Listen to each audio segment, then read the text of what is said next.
आपल्या फलाध्यायाचा म्हणजे चौथ्या अध्यायाचा जो शेवटचा भाग आहे त्यातल्या पहिल्या भागाचा त्याचं शेवटचं सूत्र म्हणजे 19वे सूत्र आता आज आपण बघणार आहोत. त्या 19व्या सूत्रामध्ये कालचा विषय आपण संपवला. तो विषय असा होता की सत्कर्म सकाम असो की निष्काम असो ते केव्हाही आम्हाला लाभदायीच आहे आणि त्यामुळे त्या सत्कर्माचा लाभ आम्हाला ज्ञानप्राप्ती करता होतोच होतो. व्यवहारामध्ये सत्कर्म करणं आणि ते सत्कर्म सकाम असलं निष्काम नसलं तरीसुद्धा सकाम सत्कर्म हे सत्कर्म या सदरात आल्यामुळे ते चांगल्या भावनेने केलेलं असल्यामुळे चांगल्या प्रकाराने केलेलं असल्यामुळे ते जे सकाम असलं तरीसुद्धा ते सत्कर्म ज्ञान देण्याकरता उपयुक्त ठरतं. तर इथपर्यंत आपण काल येऊन पोचलेलो आहे. सत्कर्माच्या विषयीचं आणि पापपुण्याच्या भोगाच्या विषयीचं. तसंच जो ब्रह्मज्ञानी पुरुष आहे त्याचं संचित त्याला भोगावं लागत नाही, त्याचं जे क्रियमाण आहे ते त्याला भोगावं लागत नाही, त्याचं फक्त जे प्रारब्ध आहे ते प्रारब्ध भोगून संपल्यानंतर तो निघून जातो. आता ह्या शेवटच्या सूत्रामध्ये तोच विषय आहे. भोगेन त्वितरे क्षपयित्वा संपद्यते. प्रारब्ध कर्माचा भोगाने नाश होऊन ब्रह्मवेत्ता ब्रह्मास प्राप्त होतो. आता प्रारब्ध कर्मानी भोगाचा नाश होतो म्हणजे हा देह ज्या भोगाकरता निर्माण झालेला आहे त्या देहाचा भोग संपतो आणि ह्या देहाचं प्रयोजन संपतं. काही आता आवश्यकता उरत नाही ह्या देहाची, त्यामुळे हा देह नष्ट होतो. प्रारब्ध कर्माचा भोगाने नाश होऊन म्हणजे प्रारब्ध कर्म भोगूनच संपवलं जातं आणि ब्रह्मवेत्ता ब्रह्मास प्राप्त होतो आणि त्यामुळे तो जो ब्रह्मज्ञानी पुरुष आहे तो ब्रह्मस्वरूपाला प्राप्त होतो. म्हणजे सामान्य माणसांनी पण ह्याच्यावरून एक गोष्ट लक्षात ठेवण्यासारखी आहे की आपलं जे प्रारब्ध आहे ते आपल्याकडे जर धैर्य असेल तर भगवंता हे लांबणे लांबणे लांबणे असं करण्यापेक्षा भोगून पुरं करून टाकावं, भोगून संपवून टाकावं. म्हणून सत्पुरुष नेहमी आपल्याला म्हणतात की प्रारब्धाचे भोग काय असतील ते भोगावेत, फक्त परमेश्वराची कृपा एवढीच व्हावी की ते भोगताना त्यांनी आपल्याला धैर्य द्यावं, ते भोगताना त्यांनी आपल्यावरती कृपा ठेवली म्हणजे ते भोगणं आपल्याला सुसह्य होईल. नाहीतर प्रारब्धाचे भोग भगवंता आम्हाला भोगायला लागू देऊ नको असं म्हणून सकाम कर्म करून ते जर आम्ही लांबवत राहिलो तर या जन्माचे पुढच्या पुढच्या जन्माचे पुढच्या असं आम्ही किती लांबवत नेणार. त्याच्याही मागे दोन विचार आहेत जे आपण साधनाध्यायामध्ये बघितले होते. पण इथे हा जो ज्ञानी पुरुष आहे जो ब्रह्मज्ञानी आहे तो प्रारब्धाचे भोग भोगून आपल्या देहाचं प्रयोजन संपवून इथून निघून जातो. अशा प्रकारचं हे भोगेन त्वितरे क्षपयित्वा संपद्यते असं हे शेवटचं 19वं सूत्र आहे. त्याच्यामध्ये प्रारब्ध भोग हा देह धारण करण्याकरता आहे म्हणून प्रारब्धाचा भोग तो भोगतो.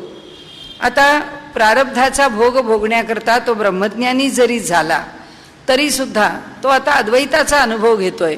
तो आणि परमात्मा आता याच्यात काही भेद राहिला नाही. तरीसुद्धा व्यवहार करताना व्यवहारामध्ये वावरताना काही तर भेद शिल्लकच राहतो. कारण हात आहे, पाय आहेत, भोजन आहे. अहम भोजनम नैव भोज्यम न भोगता ही जरी भावना असली तरीसुद्धा भोजन आणि भोगता भोजनाकरता आवश्यकच आहे आणि म्हणून ते भोज्य आणि भोगता हे दोघेही आहेतच तिथे भोजन क्रिया घडण्याकरता. आणि म्हणून हा जो भेद आहे, दिवस आहे, रात्र आहे, सुख आहे, दुःख आहे, आपल्या भोवती येणारी माणसं आहेत, त्यांच्या भिन्न भिन्न प्रवृत्ती आहेत, त्या सगळ्यातली जी भिन्नता आहे ती सगळीच आम्हाला विचारात घ्यावी लागते असं त्यांनी इथे म्हटलंय की त्या ब्रह्मज्ञानी पुरुषाच्या बाबतीमध्ये सुद्धा व्यवहार करायचा म्हणजे काही भेद, काही वेगळेपण, काही द्वैत. भेद म्हणजे काय? द्वैत. ते द्वैत त्याला स्वीकारावंच लागतं असं त्यांनी इथे म्हटलेलं आहे. तर आता ते द्वैत तो जेव्हा स्वीकारून राहतो त्यावेळी आता पुन्हा त्याला दोष उत्पन्न होतो का? कारण आता त्याला ब्रह्मज्ञान झालंय, तो अद्वैत भावानी परमेश्वराची एकरूप पण झालाय. मग आता पुन्हा तो भेदभावाचा व्यवहार करतो का? आता पुन्हा भेदभावानी त्यांनी व्यवहार केला तर तो आता त्याला भोगावा लागेल का, किंवा त्याचा दोष आहे का? तर त्यांनी इथे सांगितलंय की तसा दोष नाही. त्याचं कारण असं की हा ब्रह्मज्ञानी जरी झाला तरी तो श्रवण पूजन आदी साधन मार्गाचा त्याग करत नाही, आणि त्या साधन मार्गात राहिल्यामुळे आवश्यक तेवढाच भेद स्वीकारून तो आपलं जीवन जगतो, आणि म्हणून त्याची भेददृष्टी जी आहे ती सीमित राहते, त्याच्यामध्ये काही अंतर पडत नाही. आणि म्हणून त्याचं वर्णन फार चांगलं केलंय. एका सुफी संतांनी वर्णन केलेलं आहे. तो सुफी संत म्हणतो की ये वसल में यारो न अल्लाह है न बंदा है, की जिथे भगवंताची भेट होते किंवा भगवंताशी एकरूपता प्राप्त होते, त्या एकरूपतेच्या स्थितीमध्ये काय होतं म्हणाले, ये वसल में यारो न अल्लाह है न बंदा है. मग आहे काय? फक्त एक नाम की है कैद, न कतरा है न दरिया है. म्हणाले इथे काय असतं भगवंताच्या एकरूपतेमध्ये, आता परमात्मा आणि त्या अल्लाचा बंदा म्हणजे त्याचा भक्त, ह्या दोघांच्या मध्ये भेद राहत नाही. ये वसल में यारो न अल्लाह है न बंदा है. आता या ठिकाणी तो परमात्माही नसतो वेगळा आणि तो त्याचा भक्तही वेगळा नसतो, दोघेही एकच असतात. मग या दोघांना बांधणारं बंधन कशाचं असतं? फक्त एक नाम की है कैद. म्हणाले फक्त एका नामानी त्या दोघांना बांधलेलं असतं, किंवा त्या नामाचं त्या दोघांच्या मध्ये एक बंधन असतं, किंवा ते नाम जे आहे ते भक्ताच्या ठिकाणी अनुसंधानाच्या रूपाने कायम असतं.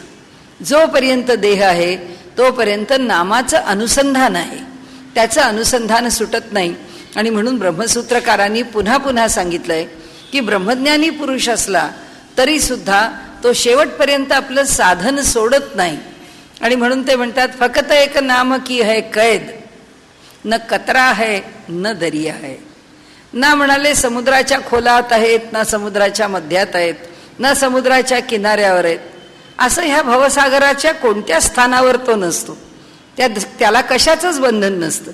ना तो किनाऱ्यावर असतो, ना तो मध्यावर असतो, ना त्या भवसागरात गटांगळ्या खात असतो, ना त्या भवसागरात नावेत बसून फिरत असतो, काहीच नसतं. न कतरा आहे न दरिया आहे, तो राहतच नाही. आणि म्हणून ज्ञानेश्वरीमध्ये ती भवनदी आटून जाते असं म्हटलं. हा भवसागर आहे तो संपून जातो. त्या भवनदीचं जे रूपक दिलंय माया नदीचं, ती माया नदी आटून जाते असं एक पूर्ण रूपकानी त्यांनी हा विषय समजावलाय. आता आपल्याला बघण्याचा विषय एवढाच आहे की जो ब्रह्मज्ञानी पुरुष आहे तो आपल्या ठिकाणी परमेश्वराशी एकरूपच आहे, त्याचं आणि परमेश्वराचं अद्वैतच आहे. परंतु व्यवहाराकरता तो द्वैत भावानी व्यवहार करतो. पण जरी द्वैत भावानी व्यवहार करतो तरी सुद्धा त्याच्या ठिकाणी नामाचं अनुसंधान कायम असल्यामुळे केवळ आवश्यकतेपुरताच भेद त्याच्या ठिकाणी निर्माण होतो, अन्यथा तो भेदरहित आहे. आता इथे हा पहिला भाग संपलाय. आता जो विषय सुरू होतो आहे तो विषय असा आहे की जीवाला आता देह सोडायचा, तर देह सोडताना काय स्थिती असते? तो ब्रह्मज्ञानी पुरुष असो की तो सामान्य असो, ती प्रक्रिया एकच आहे. तो देह टाकत जाण्याची उलटा प्रतिप्रसव हा एकच आहे, एकाच पद्धतीने एकातून एक मागे जातं. म्हणून इथे जे सूत्र घेतलंय आता पहिलं ते सूत्र असं आहे, वांग मनसी दर्शनात शब्दाच्च. म्हणाले वाणी मनामध्ये लय पावते असे दिसते आणि श्रुतीही तसेच म्हणते. श्रुतीचं म्हणणं सुद्धा तसंच आहे. म्हणून ते म्हणतात वांग मनसी दर्शनात शब्दाच्च. वाणी मनामध्ये लय पावते असे दिसते आणि श्रुतीही तशीच आहे किंवा तसेच म्हणते. तर आता जेव्हा मनुष्याचा अंतकाळ जवळ येतो, अंतकाळ जवळ आल्यानंतर जाण्याच्या पूर्वीचा जो थोडा काल आहे त्यालाच अंतकाल म्हटलेलं आहे. त्याच्यात दिसणारी जी सगळी चिन्ह आहेत ती कशी प्रकट होतात, काय त्याचं स्वरूप आहे ते सांगताना त्यांनी पहिलं सांगितलं की वाणी जी आहे ती मनामध्ये मिसळून जाते, वाणी जी आहे ती मनामध्ये विलीन होते. आता वाणी हे त्याचं प्रतीक आहे, पण ही सगळी जी ज्ञानेंद्रिय आहेत ती हळूहळू मनामध्ये विलीन होऊ लागतात. आता जे आमचं वाणीचं इंद्रिय आहे, इंद्रिय लीन होत नाहीत, कारण इंद्रिय जागेवरच आहे. जीव आहे, टाळू आहे, ओठ आहेत, हे सगळं जे आहे ते काही लीन होत नाही. पण त्या वाणीला चालवणारी जी शक्ती आहे, त्या वाणीच्या मागची जी शक्ती आहे ती शक्ती मात्र मनाच्या ठिकाणी लीन होऊन जाते. म्हणून ते म्हणतात की त्या प्रत्यक्ष इंद्रियाचा लय होत नाही, परंतु वाग्व्यापार मात्र मनामध्ये लीन होतो. वाग्व्यापार म्हणजे वाणीचा व्यापार करण्याचं जे सामर्थ्य आहे ते मनात लीन होतं. म्हणून आयुर्वेद शास्त्रामध्ये ज्या माणसाची वाणी बंद झाली तर लक्षण कळलं की फार थोडा काळ या देहाला या जगात मिळणार आहे, त्याला जर काही शेवटी बोलायचं आहे, कारण काही रहस्य मनुष्य आपल्या आयुष्यभर कोणाला सांगत नाही, पण जाताना त्याला काय सांगायचं आहे ते तो सांगून जातो की झालं आत्तापर्यंत जे आपण सांभाळून ठेवलं, आता ते सांभाळून ठेवण्याची काही आवश्यकता नाही, आता जाताना सांगून जावं, असं म्हणून त्याला जे सांगायचं आहे ते सांगण्याकरता आता वाणी बंद झाली, आता तो कसा बोलेल. म्हणून आयुर्वेद शास्त्रामध्ये हेमगर्भाची मात्रा असं म्हटलेलं आहे.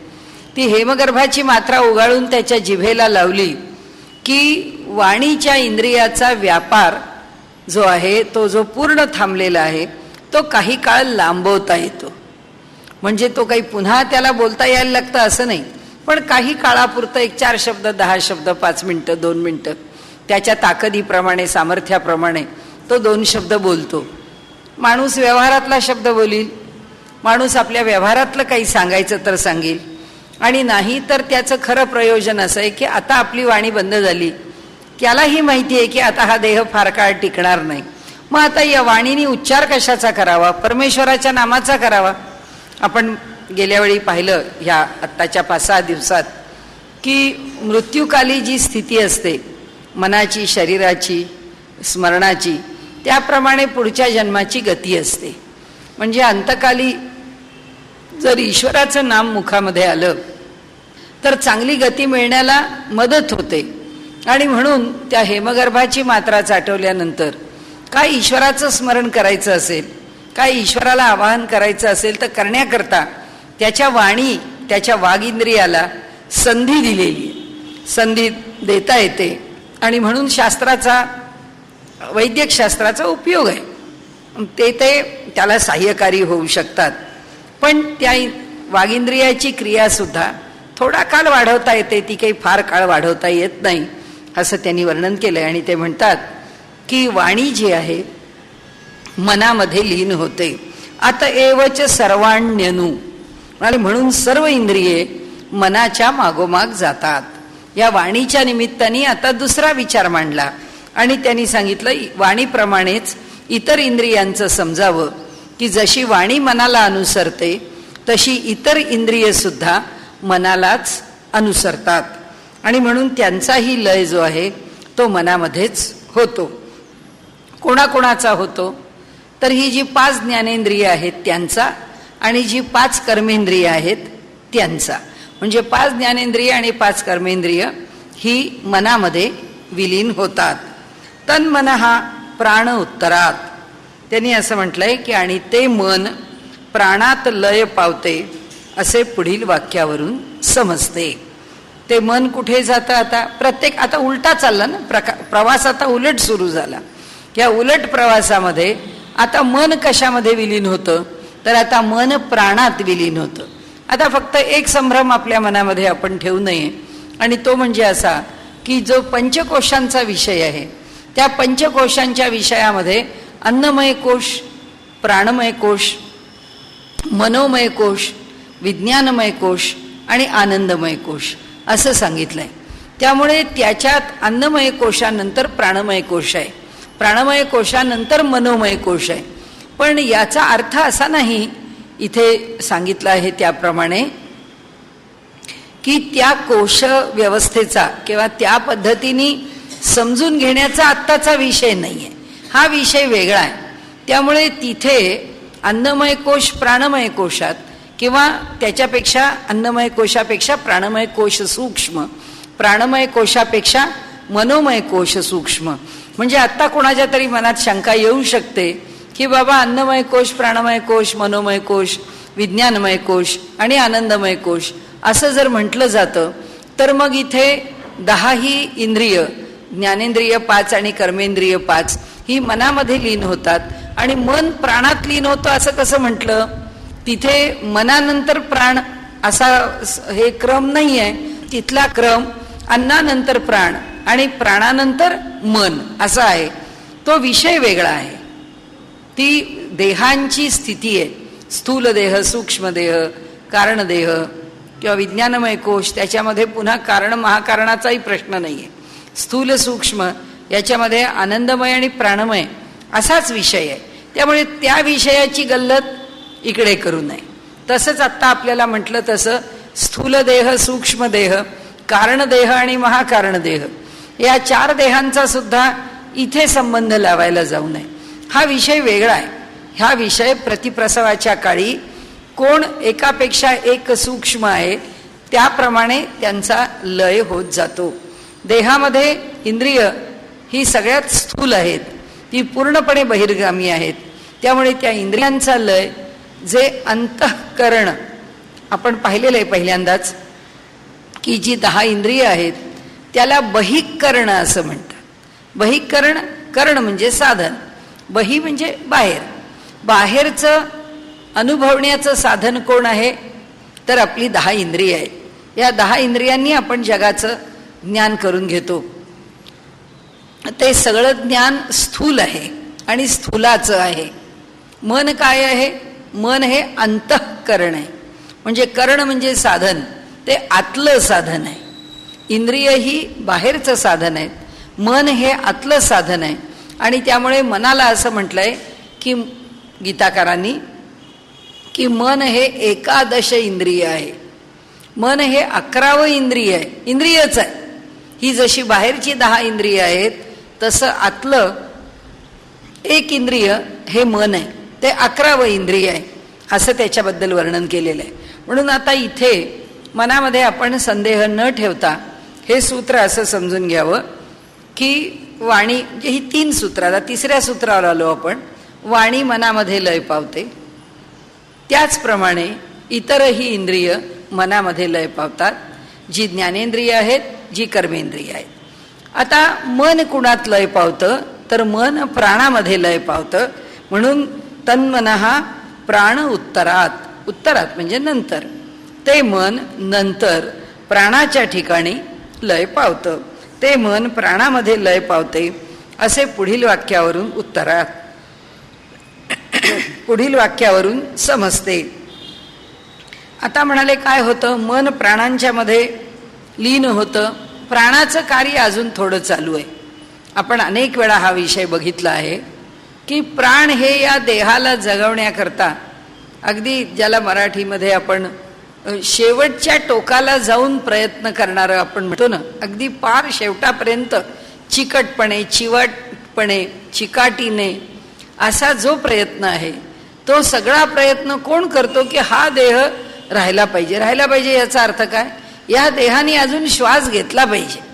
या देहाला जास्तीत जास्त कालपर्यंत श्वास घेता यावा याकरता धडपड करणारा कोण आहे? तो फक्त प्राण आहे. म्हणून आता मन त्याच्यामध्ये लीन झालं. मनाच्या बरोबर 5 ज्ञानेंद्रिय, 5 कर्मेंद्रिय लीन झाली. पण आता प्राणाचं बलही कमी झालं आणि त्यामुळे प्राणही कार्यरत आहे, पण फार थोडा आहे. आजकालच्या काळामध्ये त्या प्राणाचं कार्य हळूहळू कसं संपतं ते हॉस्पिटल्समधल्या मॉनिटर्सवरून आपल्याला कळतं. की सामान्यतः घरी त्या माणसाची नाडी पाहिली तर आता नाडी लागत नाही असं म्हणतात.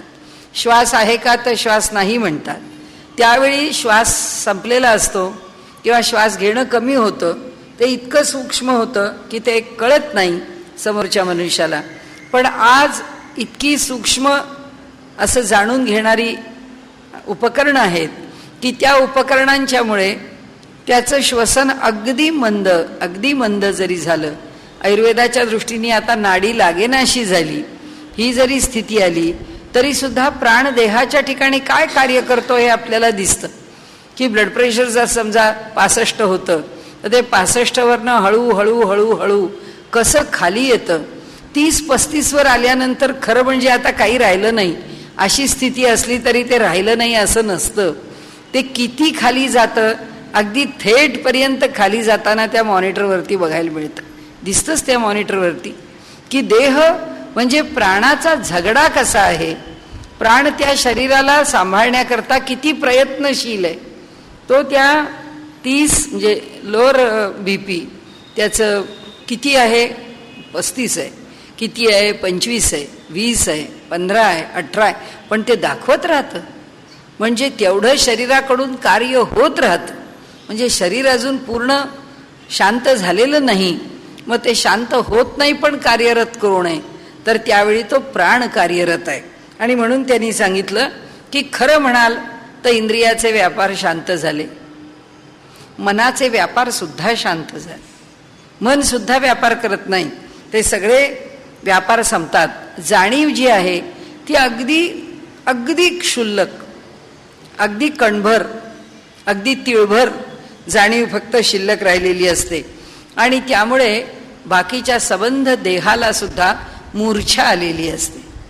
म्हणजे एक प्रकारची बेशुद्धी, ज्याला आपण अनकॉन्शियस म्हणतो, तसा मनुष्य जवळजवळ या जगापासून दूर गेलेला असतो. पण तरीही आपण आत्ता बोलतोय त्याप्रमाणे मंद श्वासोश्वास चालू असतो. ही प्रक्रिया किती काळ होऊ शकते, अर्धा तास सुद्धा वेळ घेते. त्याला, त्या प्राणाला झगडण्याची ताकद तास अर्धा तास सुद्धा असू शकते. आणि म्हणून ते सांगतात की श्वास मंद चालू राहतो, हृदयाचं स्पंदन सुद्धा खंडित होत राहतं, नाडी सुद्धा लागत नाही, लागली तर केव्हा तरी एखादा ठोका कळतो, नाही तर नाही. अशी इतकी हृदयाच्या स्पंदनाची म्हणजे हृदयाची कार्यशीलता सुद्धा संपली तरी सुद्धा प्राणाची कार्यशीलता अजून चालू राहते. आणि मग त्यांनी सांगितलंय की हे सगळेच्या सगळे त्या प्राणाच्या मध्ये लीन होतात. सोध्यक्षे तदुपरामादिभ्यः म्हणाले तो प्राण जीवात्म्यामध्ये लय पावतो, कारण सर्व त्याप्रतच प्राप्त होतात अशा गोष्टी सांगितल्या आहेत. म्हणून सोध्यक्षे तदुपगमादिभ्यः. म्हणून आता काय होतं म्हणाले, आता प्राणाची ताकद संपते. त्या पंचभौतिक देहाकरता झगडण्याची प्राणाची ताकद संपल्यावर तो ओळखतो की आता माझं काम संपलंय. पण आता माझ्या आश्रयाला कोण कोण आलं आहे, मन ह्या 10 इंद्रियांच्या सहित आलेलं आहे प्राणाच्या जवळ. आता तो जो प्राण आहे तो कुणात प्रवेश करतो, तर ते म्हणतात तो प्राण त्या जीवात्म्यामध्ये प्रवेश करतो. तो जो जीवात्मा आहे आपला, त्या जीवात्म्यामध्ये प्रवेश करतो. म्हणाले हा जणू काही आपल्या देह आणि इंद्रियांचा अध्यक्षच आहे, कारण जीव आहे म्हणूनच देह आहे. आणि जीव का आला या देहाच्या आश्रयाने, कर्म आहे म्हणून. त्या कर्माला उपयुक्त असा, कर्माला योग्य असा देह प्राप्त होतो. त्या देहामध्ये तो त्याला भोग घेण्याकरता, कर्तृत्वाकरता म्हणून तो जीवात्मा त्या देहात येऊन राहतो. आता त्या देहात येऊन राहिलेला जो जीवात्मा आहे, तो जीवात्मा या देहाला चालवणारच आहे, तोच अध्यक्ष आहे, तोच प्रमुख आहे. कारण ह्या देहामध्ये सर्वत्र हा आहेच, म्हणजे परमात्मा आहेच, ईश्वर आहेच, तो सगळ्यांच्याच ठिकाणी आहे, तो सर्व दूर भरून राहिलेलाच आहे. पण ह्या देहाला कार्यकारी कोण आहे, या देहाचा कार्यकारी, कार्य करून घेणारा जो आहे तो परमात्मा नाही, तो जीवात्मा आहे. परमात्मा तिथे साक्षी भावानी आहे, पण जीवात्मा ह्या देह इंद्रियांचा अध्यक्ष आहे, तो ह्या सगळ्यांना चालवतो. म्हणून त्याच्या ठिकाणी प्राणांचा अंत होतो. आता प्राण म्हणजे जो श्वास घेतो तेवढाच प्राण का, नाही म्हणाले सगळे प्राण. प्राण, अपान, व्यान, उदान, समान हे प्रमुख प्राण. आणि जे उपप्राण आहेत, देवदत्त, कृकर, धनंजय, अशा प्रकारे त्या जे ज्याला आपण उपप्राण म्हणतो, असे जे नाग, असे जे उपप्राण आहेत, ते सगळे प्राणही त्याच्याच ठिकाणी येऊन गोळा होतात. म्हणजे देहाचे सगळे व्यापार चालू असताना ते उपप्राण आणि उरलेले म्हणजे या प्राणासहित पंचप्राण हे काम करतच असतात. असं कार्यरत असणारे हे जे 10 प्राण आहेत, त्यापैकी हे सगळेच्या सगळे 9 प्राण त्या प्राणाच्या इथे येऊन पोचतात. म्हणून आपल्याकडे मस्तकामध्ये त्या काकीमुख नावाच्या एका मुखाचं वर्णन केलंय. त्या ठिकाणी 9ही इंद्रियांचं स्थान आहे. त्या 9ही इंद्रियांना सांभाळण्याचं काम ते एक स्थान करत असतं. तर तसंच आहे, हे सगळे जे 9ही प्राण आहेत, हे सगळे प्राण ह्या मुख्य प्राणाच्या आश्रयाने कार्यरत असतात. पण आता मुख्य प्राण दुर्बल व्हायला लागल्याबरोबर ते सगळे प्राण मुख्य प्राणाच्या आश्रयाला यायला लागतात. आणि म्हणून म्हणाले, जेव्हा प्राण आहे तो जेव्हा समजतो की आता हे सगळं आपलं ताकद संपली आहे, त्यावेळी ह्या प्राणांच्या सहित, या मन इंद्रियांच्या सहित तो जीवामध्ये प्रवेश करतो. तो जेव्हा जीवामध्ये प्रवेश करतो तेव्हा जीवात प्रवेश केल्यानंतर आता ते देह आहे किंवा ते शरीर आहे, ते शरीर मात्र आता निर्जीव होऊ लागतं. हळूहळू त्याची चेतना जी आहे ती कमी व्हायला लागते. आता आपण म्हटलं ना की एरवी त्याचा प्राण आता नाही, शरीर सुटलं असं म्हणण्यासारखी स्थिती जरी वरती दिसत असली तरी सुद्धा आपण जे मॉनिटर करतो त्याच्यावर आपल्याला कळतं की हे जे स्पंदन आहे ते हळूहळू शांत होतं. शरीर कसं शांत होतं ते आपल्याला त्याच्यावरून कळतं की हळूहळू त्याचं शांत होणं म्हणजे काय आहे, ते कसं आहे. आणि ते शरीर जेव्हा शांत होतं त्यावेळी सगळी स्पंदनं संपतात. आणि म्हणून त्या मॉनिटरवरती सगळी जी स्पंद आहेत ते सगळी आडवी रेघ होते. ती रेघ आता हालचाल काही नाही, त्यामुळे त्या स्पंदनांना कुठल्याही हालचाल नसल्यामुळे त्याचा जो ग्राफ आहे तो फक्त एक स्ट्रेट लाईन ग्राफ आहे, तो संपलं. त्याच्या ठिकाणी काही शिल्लक राहत नाही. शरीराच्या ठिकाणी त्या शरीराला आता उष्णता म्हणजे ऊर्जा सोडून जाते. आता ऊर्जा पण त्या शरीरामध्ये राहत नाही. आणि जेव्हा शरीर थंड पडायला लागतं तेव्हा खात्री पटते की आता पुन्हा हे शरीर उभं राहू शकणार नाही. आता त्याचा शेवट निश्चित आहे. भूतेषु तत्श्रुतेः, प्राणासह तो जीव महाभूतांच्या ठिकाणी राहतो असे श्रुती वचन आहे. आता हा जीव कुठे जातो? हा कशात लीन होतो? या महाभूतांमध्ये लीन होतो. महाभूतांमध्ये कसा लीन होतो? वायूमध्ये वायू, आकाशामध्ये आकाश, अग्नीमध्ये अग्नी असा लीन होतो. किंवा आपल्याला प्रकट रूपामध्ये एखाद्याच्या मुखामधून ज्योती बाहेर पडली, एखाद्याच्या मुखामधून चैतन्याचा एखादा कणभर पुंज बाहेर पडला, असंही शास्त्रज्ञांच्या प्रयोगातून त्यांना दिसलेलं आहे. आणि मग असा एखादा निष्कर्ष येतो की असं दिसतं की कदाचित हा जो जीव आहे हा बाहेर पडताना अग्नीमध्ये विलीन होत असेल. ब्रह्मसूत्रकार म्हणतात असं काही नाही. हा जो जीव आहे हा जीव पंचमहाभूतामध्ये विलीन होतो. आणि म्हणून त्यांनी म्हटलंय भूतेषु तच्छ्रुतेः, म्हणाले प्राणासह तो जीव महाभूतांच्या ठिकाणी राहतो असे श्रुतीवचन आहे. आता प्राणाच्या बरोबर तो जो जीव आहे तो त्या पंचमहाभूतांचा ठाव घेतो, त्यांचा आश्रय घेतो. आता देह सोडणं आता संपलं. ही प्रक्रिया मांडायची म्हणून वेगळं करून सांगितलंय की आता जेव्हा त्यांनी ह्या महाभूतांचा आश्रय घेतला, आता क्षणामध्ये हे सगळे देह सोडून निघून जातील अशीच परिस्थिती निर्माण झालेली असते. आणि त्यामुळे जीव आता त्या अपंचीकृत महाभूतांच्या ठिकाणी निघून जातो. आणि हा जो लिंग देह आहे तोच त्याचा आधार आहे हे लक्षात घ्यावं असं त्यांनी सांगितलं. आता लिंगदेह कोणता झाला? हे सगळं वर्णन केलं तो झाला. 5 ज्ञानेंद्रिय, 5 कर्मेंद्रिय, 5 प्राण, 5 महाभूत, मन. आता हे सगळं मोजलं तर हे 20-21 आणि एवढे फक्त 3 मोजले आणि मन मोजलं आणि कर्माशय तर 17. मन बुद्धी स्मृती सहित जर मोजले तर 19. प्रत्येकाने वेगळं म्हटलंय, जशी प्रक्रिया मांडावी. जसं यांनी इथे म्हटलं की सगळी इंद्रिय मनामध्ये लीन होतात. त्यांनी सगळी इंद्रिय म्हणताना 10 संख्या दिलेली नाहीये, सगळी इंद्रिय म्हटलंय आणि सोडून दिलंय.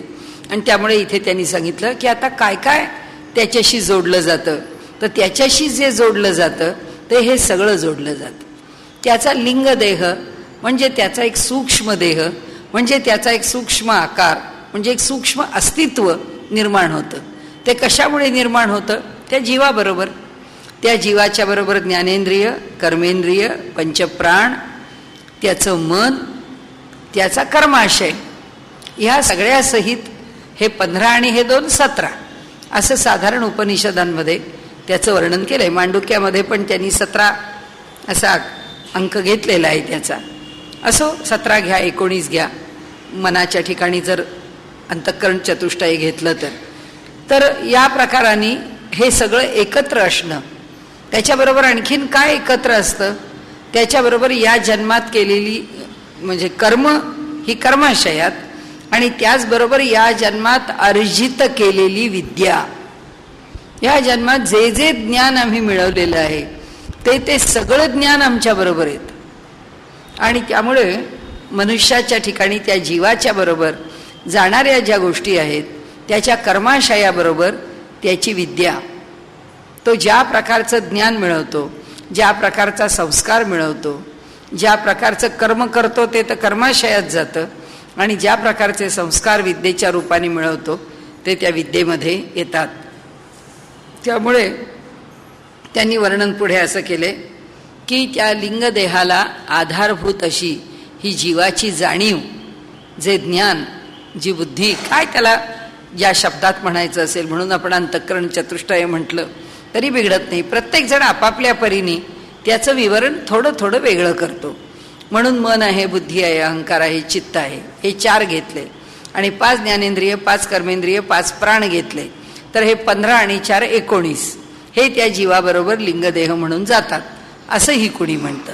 आणि याच्या पुढे आता सूत्र असं आहे, नैकस्मिन दर्शयतो ही. आता एकच न एक अस्मिन, केवळ एकट्या एक तेजामध्ये हा जीव आपल्याला विलीन करत नाही. एकट्या तेजामध्ये जीवाचा लय होतो असे नाही, कारण तसेच श्रुती सांगतात. श्रुतींनी काय सांगितलंय की ह्याचा म्हणजे जीवाचा या सगळ्यांच्या सहित जो लय व्हायचा तो काही एकट्या तेजामध्ये होत नाही. आणि म्हणून गीतेमध्येही जे म्हटलेलं आहे की तो त्या पंचमहाभूतांच्या मध्ये विलीन होतो, असं आपण लक्षात घ्यावं. म्हणून इथे ब्रह्मसूत्रकार आपल्याला सांगतात. दुसरं असं की त्याच्याबरोबर कर्मही जातं, हे पुन्हा एकदा आग्रहाने सांगतात. दुसरं असं सांगतात की देह सुटल्यानंतर गती कशी मिळते, त्याचा प्रकार काय आहे, तो म्हणाले आपल्याला सांगतो. आणि म्हणून आता त्याच्याकरता जी गती मिळवायची आहे, त्या जीवाला जी गती मिळणार ती कुणाच्या आधाराने मिळणार आहे? कर्माच्या आधाराने मिळणार आहे. चांगलं कर्म केलं असेल तर चांगली गती मिळेल, वाईट कर्म गेलं असेल तर वाईट गती मिळेल. त्यामुळे गतीचा आधार शेवटी कर्म आहे. ती जी गती मिळणार आहे ती कर्माच्या आधाराने आहे. आणि म्हणून त्यांनी इथे सांगितलं की आता शरीर सुटण्याच्या वेळी काय होतं, ज्यावेळी तो जीवात्मा निश्चितपणाने शरीर सोडून बाहेर पडतो की आता त्याचा संबंध म्हणजे वेगळे झाले. आता जीवात्मा आणि ते शरीर ते जेव्हा 2 वेगळे होतात त्यावेळी वेगळं झाल्यानंतर आता जीवाने प्रवास करायचा कसा, त्याचा आधार कर्म आहे. म्हणजे पहिल्यांदा कर्माचा आधार घेऊन आता प्रवासाला गती कुणाच्या आधाराने? प्रकट पंचमहाभूतांच्या आधाराने. कर्म आणि पंचमहाभूत या दोघांच्या आधाराने तो जीव जो आहे तो राहतो. आणि आता पंचमहाभूतांच्या साह्याने राहणारा जो जीव आहे, आता याच्याकरता त्यांनी स्पष्टीकरण दिलंय की तो कसा राहतो. त्याकरता त्यांनी लौकिकातला एक आपल्याला संकल्पना सांगितली की समजा ध्यान आणि समाधी ही साधनावस्था आहे. ह्या साधना अवस्थेमध्ये सुद्धा हीच प्रक्रिया आपण अनुभवत असतो. म्हणजे मनुष्य आपल्या साधनेमध्ये जेव्हा एकाग्र होतो त्याचं ईश्वराच्या ठिकाणी ध्यान लागतं किंवा ईश्वराच्या ठिकाणी समाधी लागते. ती जी काही समाधीची स्थिती आहे, जी काही समाधीची अवस्था आहे किंवा ती जी ध्यानाची अवस्था आहे, त्या अवस्थेचं नेमकं स्वरूप काय आहे ते वर्णन करताना ते म्हणतात त्या स्वरूपामध्ये सुद्धा योगी किंवा साधक हा रोज असा प्रतिप्रसव करत असतो, आपल्या देहापासून दूर जात असतो, आपल्या शरीरापासून अलिप्त होत असतो, आपल्या मन बुद्धी विचार स्मरण याच्यापासून अलिप्त होत असतो आणि त्याचा अभ्यास चालू असतो. तर आता हा जो अभ्यास आहे त्यामध्ये त्यांनी सांगितलं की ध्यान आणि समाधीमध्ये या प्रक्रिया कशा घडतात. त्याकरता त्यांनी आधी ध्यानाची गोष्ट सांगितली.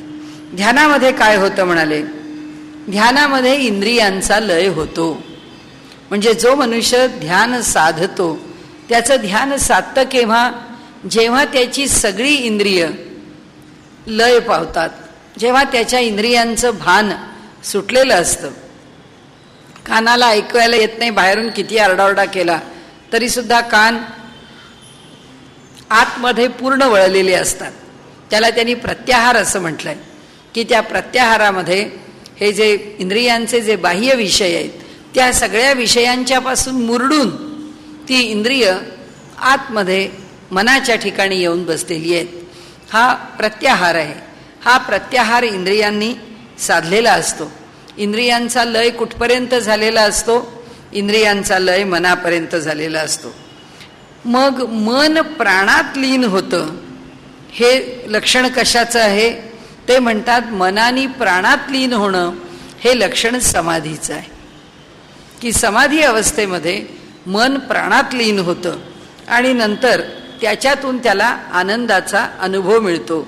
म्हणजे प्राणाच्या ठिकाणी आमचे सगळे व्यापार जाऊन पोचणं आणि तिथे स्थिर होणं ही समाधीची स्थिती आहे आणि ती अत्यंत आनंददायी स्थिती आहे असं त्यांनी हे कशा करता केलं, हे एवढ्याच करता केलं की मृत्यूनी प्राणात सगळ्यांनी लीन व्हावं. म्हणजे 5 ज्ञानेंद्रिय 5 कर्मेंद्रिय मन यांनी प्राणात लीन व्हावं आणि मग त्या प्राणांनी जीवात लीन व्हावं, मग त्या जीवानी देहाला सोडावं. पण समाधी स्थितीपर्यंत फक्त तो प्राण जीवामध्ये लीन होत नाही, पण तो जो प्राण आहे तो समाधीमध्ये ह्या सगळ्यांना आपल्याजवळ घेतो.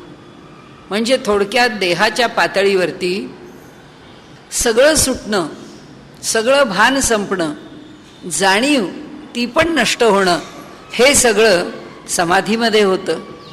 ध्यानामध्ये इंद्रियांच्या जाणीवा नष्ट होऊन ते मनाच्या ठिकाणी एकरूप होतं, हे ध्यानामध्ये होतं.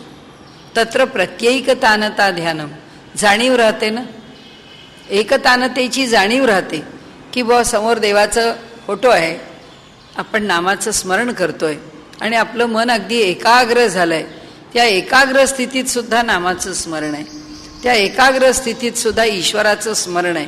किंवा जर रूप पाहत असलो तर मिटल्या डोळ्यापुढे ईश्वराचं रूप आहे. म्हणजे इंद्रियांना जाणीव नाही आहे, पण मनाच्या पातळीवरती अनुभव आहे.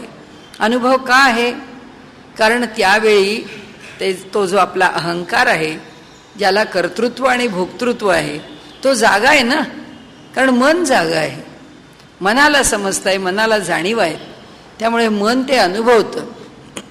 एखादा मनुष्य ध्यानाच्या स्थितीमध्ये जर खूप एकाग्र झाला आणि त्याला जर असं वाटलं की माझा हा शरीरामधला जो सूक्ष्म देह आहे तो माझ्या देहातून बाहेर पडला असं वाटलं किंवा असं कळलं, तर ते मन अनुभवत असतं, कारण ती ध्यानाची स्थिती आहे. त्या ध्यानाच्या स्थितीमध्ये हा लिंगदेह आपल्या शरीर देहापासून वेगळा आहे याची जाणीव जेव्हा घेतली जाते त्यावेळी ती मनाने घेतली आहे. कारण समाधीच्या स्थितीतला अनुभव नाही आहे. जेव्हा त्याला त्याच्या अस्तित्वाची जाणीव आहे, आता तो देह जर बाहेर गेला तर आपलं काय होईल याचं भय त्या मनाला वाटतं, जाणीव होते आणि मग जे घडणारी क्रिया आहे ती पुन्हा थांबते. त्याचं कारण तितकी निर्भयता त्या देहाला आलेली नसते. तो ध्यान करतो, ध्यानाला बसतो, पण ध्यानामधून जे आपण वर्णन वाचतो की योगी अरविंदांसारखे पुरुष आहेत, ते त्यांच्या ध्यानाच्या स्थितीत समाधीच्या स्थितीत असे अधर झाले होते. योगी अरविंदांच्या चरित्रातला एक प्रसंग दिलेला आहे. त्या प्रसंगामध्ये असं त्यांनी म्हटलेलं आहे की कुणी पाहिलं, पण स्वतः अरविंदांनी ते अनुभवलं की आपला देह जमिनीपासून वर उचलला गेला आहे आणि आपण आधर ह्या स्थितीमध्ये आहोत. हा जो अनुभव आहे, हा अनुभव कोणी घेतला?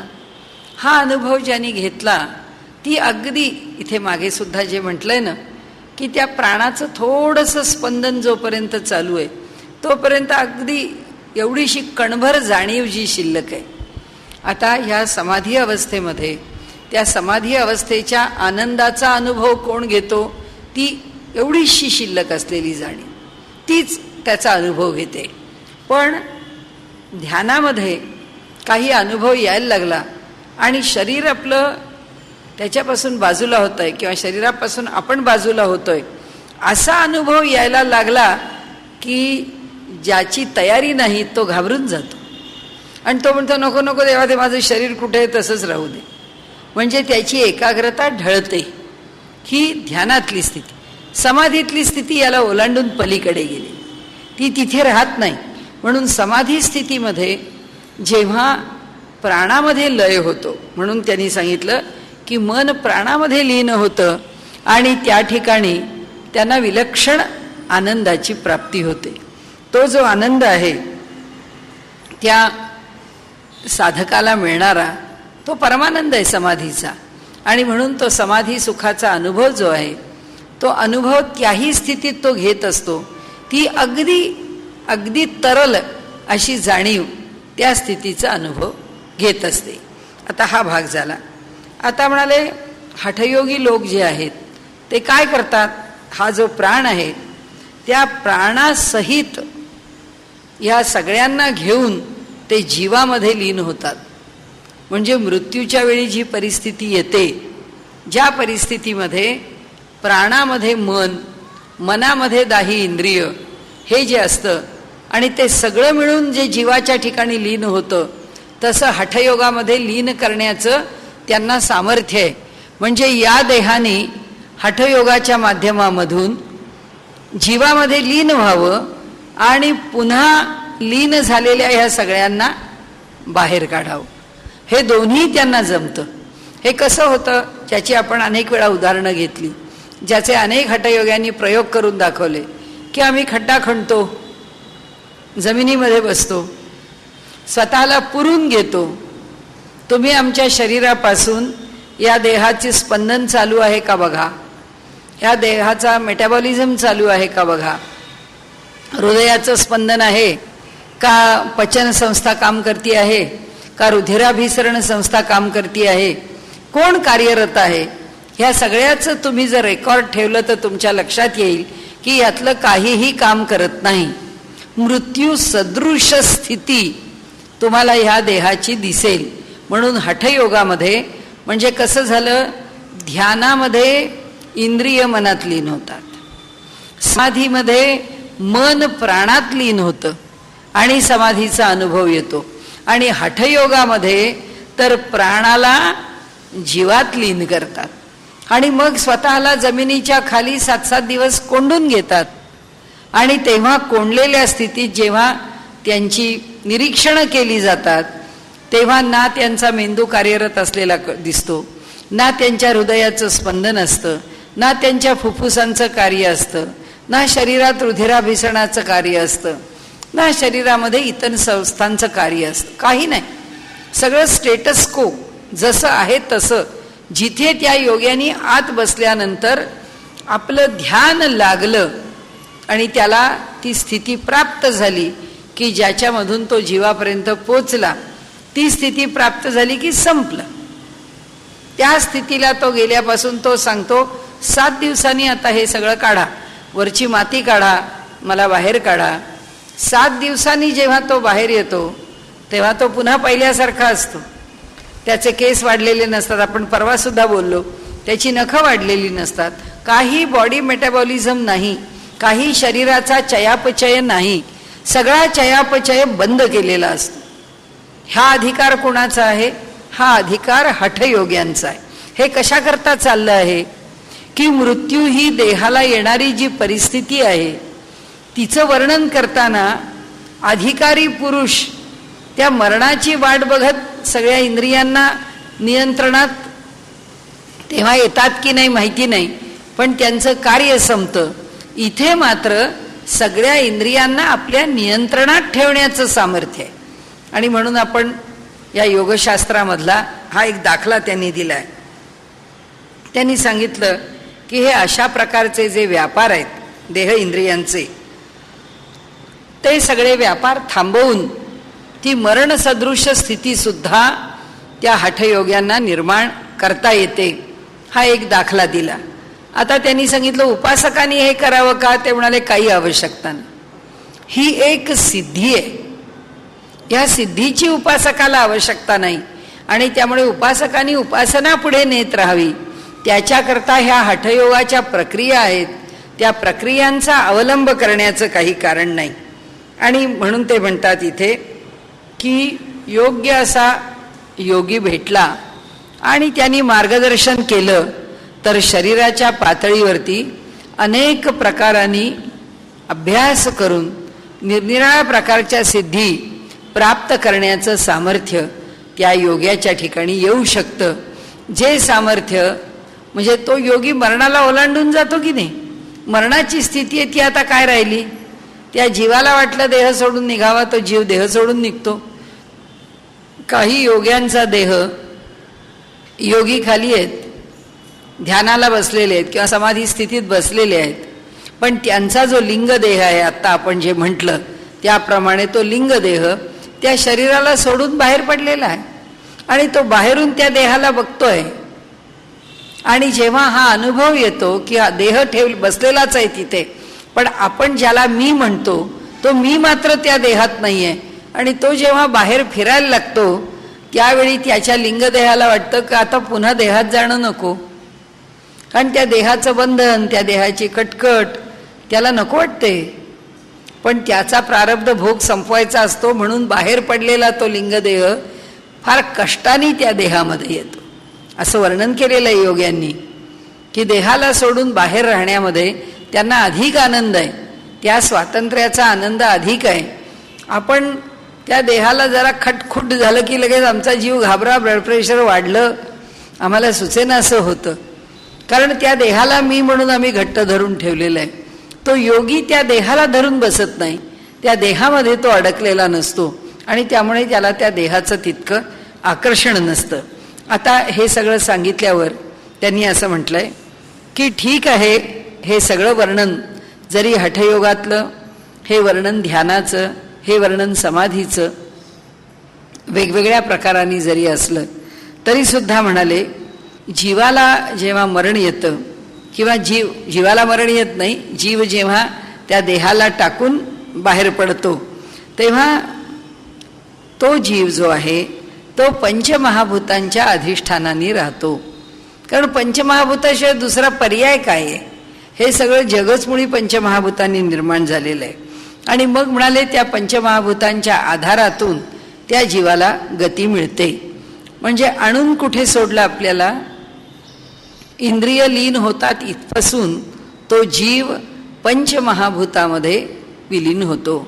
आपल्या भाषेमध्ये सुद्धा बोलण्याची पद्धत अशीच आहे की ते पंचत्वात विलीन झाले, पंचत्वात पंचतत्वात विलीन झाले, पंचतत्व पंचमहाभूत, की तो जो जीव आहे त्यांनी देह सोडला पण तो पंचमहाभूतांच्या ठिकाणी विलीन झाला. आपली भाषा ही सगळी तत्वज्ञानावरती आधारलेली आहे. तत्वज्ञानाला सोडून आपली भाषा नाहीच आहे. आपल्या सगळ्या संकल्पना तत्वज्ञानाला धरूनच आहेत, पण त्या रोजच्या भाषेत आल्यामुळे देवाज्ञा झाली. आता देवाज्ञा झाली हे सुद्धा तत्वज्ञानाला धरूनच आहे. त्यांनी ते ब्रह्मलीन झाले, तत्वज्ञानाला धरूनच आहे. अशा प्रकारे जे मांडलेलं आहे त्याच्या पुढचं जे सूत्र आहे ते सूत्र असं सांगतं, समानाच्या श्रुत्युपक्रमाद अमृतत्वे चानुपोष्य देहपातानंतर पर्यंत ही स्थिती ज्ञानी आणि अज्ञानी या दोघांचीही सारखीच असते. ज्यांच्या उपाधी संपूर्ण निशेष झाल्या नाहीत अशा सगुणोपासकांना ब्रह्मलोक प्राप्तीसाठी या अतिसूक्ष्म पंचमहाभूतांचा उपयोग होतो, असं त्यांनी वर्णन केलंय. की आता काय म्हटलंय त्यांनी, की जो ज्ञानी सत्पुरुष आहे तो आणि जो अज्ञानी सामान्य मनुष्य आहे तो, देहपात म्हणजे देह बाजूला होणं आणि त्याच्यापासून चैतन्य बाजूला होणं, याची प्रक्रिया लहान किंवा लांबलचक यात भेद आहे. किंवा हॉस्पिटलमध्ये 1.5 महिना आजारी होते आणि मग हळूहळू हळूहळू आपण वर्णन करून सांगतो की नाही हो, हळूहळू सगळं कमी कमीच होत गेलं, काही त्या शरीराला मग पुढे काही उपयोग झाला नाही कशाचा, शक्ती कमी होत गेली, इंद्रिय निकामी होत गेली आणि झिजत झिजत देह पडला, असं मनुष्य जे म्हणतो त्याला सुद्धा याच प्रक्रियेतून जावं लागतं. ज्ञानी पुरुष आहे त्याच्या ठिकाणी ही प्रक्रिया एकदम शॉर्ट, एकदम लहान असेल, कमी कालावधीत असेल, तरी सुद्धा प्रक्रिया तीच, त्याच प्रक्रियेने ते घडतं. म्हणजे आपण फारच व्यवहाराच्या भाषेत आलो तर अगदी बारीक आचेवरती ठेवून पातेल्यात भात शिजवणं आणि प्रेशर कुकरमध्ये भात शिजवणं, प्रक्रिया एकच आहे. प्रेशर कुकरमध्ये भात 10 मिनिटात शिजेल आणि बारीक पातेल्याच्या खालचा गॅस इतका कमी ठेवला तर हळूहळू सावकाश त्याला कढ येईल आणि मग तो सावकाश सावकाश शिजेल. पण शिजणं ही प्रक्रिया दोन्हीकडे सारखी आहे. ते तसं जसं व्यवहारात आपल्याला बघायला मिळतं तसं त्यांनी सांगितलं की ज्ञानी आहे म्हणून ह्या प्रक्रियेला शॉर्टकट आहे, त्याला कमीत कमी साधनांनी किंवा वेगळ्या उपायांनी किंवा ह्यातलं काही न भोगावं लागताना तो ज्ञानी निघून जातो, असं होत नाही. त्याला हीच प्रक्रिया आहे. म्हणजे सत्पुरुष जेव्हा समाधी स्थितीमध्ये आपला देह सोडतात त्यावेळी सुद्धा ते त्या उलट्या प्रक्रियेने जातात आणि जीवचैतन्य बाहेर निघून जातं. म्हणजे प्रक्रिया कुणालाही तीच आहे. त्याचं वर्णन बहिणाबाईंनी आपल्या चरित्रात केलं आहे. आपण साधनेच्या भागामध्ये, त्या 3ऱ्या भागात साधनाध्यायामध्ये आपण बहिणाबाईंच्या चरित्राचा उल्लेख केला आहे की बहिणाबाईंना जेव्हा देह ठेवायचा असा संकेत मिळाला की आपल्याला अश्विन शुद्ध प्रतिपदा नवरात्रीच्या दिवशी आपल्याला आपला देह ठेवायचा आहे, त्याबरोबर त्यांनी घरामध्ये आपल्या मुलाला सांगितलं की आज घटस्थापनेचा दिवस आहे, त्या दिवशी मला सुद्धा घटातच बसायचं आहे आणि मी घटी बसेन. आणि मग त्यांनी आपल्या मुलाला सांगितलं की मी माझा देह योगमार्गाने टाकणार आहे, तुला फक्त माझ्यावर लक्ष ठेवायला लागेल. मी सकाळीच बसेन ध्यानाकरता आणि माझी प्रक्रिया सुरू होईल देह टाकण्याची. मग त्यांनी त्या सगळ्या वर्णनामध्ये आपुले मरण पाहिले म्या डोळा अपूर्वत सोहळा काय वर्णू, अशाच अर्थाने आधीच लिहून ठेवलंय देह कसा पडणार आहे ते. त्यांचे जे अभंग आहेत ते त्यांनी आधीच लिहून ठेवलेले. त्यात त्यांनी असं म्हटलंय की मी बसलेली असेन, मी माझ्या 5ही ज्ञानेंद्रियांना आणि कर्मेंद्रियांना हळूहळू हळू गोळा करीन आणि त्यांना हृदयाच्या ठिकाणी आणून ठेवीन आणि मग त्या स्थितीनंतर मी त्यांना प्राणाच्या इथे नेऊन ठेवीन आणि मग मला जेव्हा देह सोडायचा आहे त्यावेळी मी ईश्वराच्या नामाचा जप करीन. त्यांनी लिहिलंय त्यांच्या पतीच्या नावाचा 21 वेळा जप, ईश्वराच्या नावाचा जप, तो करून मग माझे प्राण मी माझ्या चैतन्याबरोबर या ब्रह्मरंध्रातून बाहेर सोडून देईन. ते त्यांनी आपल्या बळाने केलं. अडाणी, अज्ञानी, अनाधिकारी, त्याला काही शब्द वापरा, त्याच्याही बाबतीत तेच घडतं. पण निसर्ग करतो आणि हे स्वेच्छा करतात आणि म्हणून ते स्वेच्छा मरण स्वीकारतात आणि तिथे ते मरण स्वीकारताना निसर्ग त्या देहावरती ती प्रक्रिया करतो. पण दोघांच्याही करता प्रक्रिया एकच आहे आणि म्हणून त्यांनी असं म्हटलंय समानाच आश्रुत्युपक्रमात अमृतत्वम चानुपोष्य. म्हणाले देहपातापर्यंत ही स्थिती ज्ञानी आणि अज्ञानी या दोघांची ही सारखीच असते, ज्यांच्या उपाधी संपूर्ण निःशेष झाल्या नाहीत. आता पुढचा विषय की ज्यांच्या उपाधी संपूर्ण निःशेष झाल्या नाहीत असे जे सगुणाचे उपासक आहेत, त्या सगुणाच्या उपासकांना ब्रह्मलोकापर्यंत पोचण्याकरता उपयोग कशाचा होतो म्हणाले, या अतिसूक्ष्म पंचमहाभूतादींचा उपयोग होतो. ते त्यांच्या आधाराने जो सगुणोपासक आहे तो त्या सूक्ष्म पंचमहाभूतांच्या आधाराने तो त्या ब्रह्मलोकाकडे जातो. कारण का त्याला गमन करावं लागतं, त्याला जावं लागतं. परलोक गमन आहे, परलोकाला त्याला प्रवास करून जावं लागतं. जो ज्ञानी आहे तो त्याला प्रवास करावाच लागत नाही. त्याचं जे चैतन्य आहे ते इथेच चैतन्यामध्ये विलीन होऊन जातं. त्यामुळे हे त्याचं जीव चैतन्य या संबंध विश्वाला व्यापून राहिलेलं, ब्रह्मांडाला व्यापून राहिलेलं जे चैतन्य आहे त्याच्यामध्ये ते विलीन होतं. सगुण ब्रह्मोपासकाचं काय होतं, त्याचं इथे विलीन होत नाही. तो वैकुंठ लोकाला जातो. त्याला जो लोक आवडतो, सती लोक, पती लोक, गोलोक, जो लोक त्याला आवडतो त्या लोकाला कैलास लोक, असा जे आवडणारे लोक आहेत त्या लोकांना ते गमन करतात, ते जातात. मग ते कुणाच्या आधाराने जातात त्याकरता इथे त्यांनी हे सूत्र लिहिलंय की जे सगुण उपासक आहेत ते त्या सूक्ष्म पंचमहाभूतांचा आधार घेऊन ते प्रवास करून आपल्या इष्टदेवतेकडे, आपल्या आवडत्या देवतेकडे, त्यांच्या लोकाला ते जाऊन पोचतात. ते पोचण्याकरता त्यांना वाहक, त्यांना घेऊन जाणारा, त्यांना नेणारा म्हणून ह्या पंचमहाभूतांचा उपयोग होतो. म्हणजे आता तीन प्रकार सांगितले. जो ज्ञानी आहे तो आपला देह टाकून देतो. जो अज्ञानी आहे त्याच्या जीवाला देहाच्या बाहेर पडल्यानंतर पंचमहाभूतांच्या साह्याने जसं कर्म आहे त्या कर्माप्रमाणे त्याला गती मिळते. म्हणजे त्याला मार्ग मिळतो. एक तर वरचा मार्ग मिळेल, नाही तर खालचा मार्ग मिळेल. एक आनंदाचा लोक मिळेल, नाही तर दुःखाचा लोक मिळेल. पण जे काही मिळणार असेल ते सगळं त्याच्या कर्मानु तो जातो. कर्मानुगो गच्छती जीवलोके असं म्हटलंय ना, ते आपल्या आपल्या कर्माप्रमाणे जातात. तसं ज्ञानाला कोणतं कर्म उरलेलं नाही, तो ब्रह्मज्ञानी पुरुष आहे. त्यामुळे तो जागच्या जागेवरती तिथेच मोकळा होतो. आता त्या मुक्तीचे काय प्रकार आहेत वगैरे आत्ता आपण घ्यायला नको, कारण पुढे येणारच आहे ते सगळं. प्रत्येकाला ती कशा प्रकारची मुक्ती आहे, कशी गती येते. त्यामुळे तो त्या मार्गाने जातो. पण जो सगुण उपासक आहे तो ज्ञानी आहे, पण सगुणाच्या उपासनेमध्ये पक्का आहे आणि त्यामुळे त्याला अजून कशाचा तरी आधार आहे. सगुण उपासनेमध्ये ईश्वराच्या मूर्तीचा, ईश्वराच्या नामाचा, त्याच्याशी एकरूप होण्याचा.